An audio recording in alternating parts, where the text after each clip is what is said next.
রমজান মাসে সবচেয়ে বেশি কোনটা মিস করি জানেন? এই কফি। কফি ছাড়া তো মনে হয় আমার দিনটাই মাটি।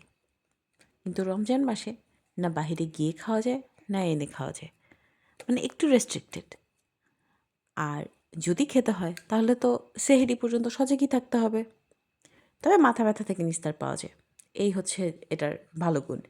আর যদি নিজে বানিয়ে খেতে হয় সেই সময়টা তো আসলে রমজানে পাওয়া খুবই টাফ। মানে বের করাটা tough. By the way, cup plate কালো কালার ইউজ করে এটা আসলে কি কেউ পছন্দ করে? মানে আমি তো পার্সোনালি পছন্দ করি না। কাপ প্লেট, মগ এসব যদি কালো হয় বা গ্লাস, তাহলে কিভাবে ময়লা বা কিছু দেখা যায়?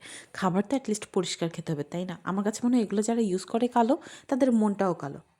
নাও হতে পারে, আমি জানি না। কিন্তু আমার আসলে ভালো লাগে না। পার্সোনালি আমার সাদাই পছন্দ। রেস্টুরেন্টের মালিকদের হয়তো এটাই পছন্দ। কালো কাপে তারা সার্ভ করবে। এখন আমি যেহেতু খেতে গিয়েছি এটাতেই তো খেতে হবে, তাই না? So no argument on this point. Just chill, don't you?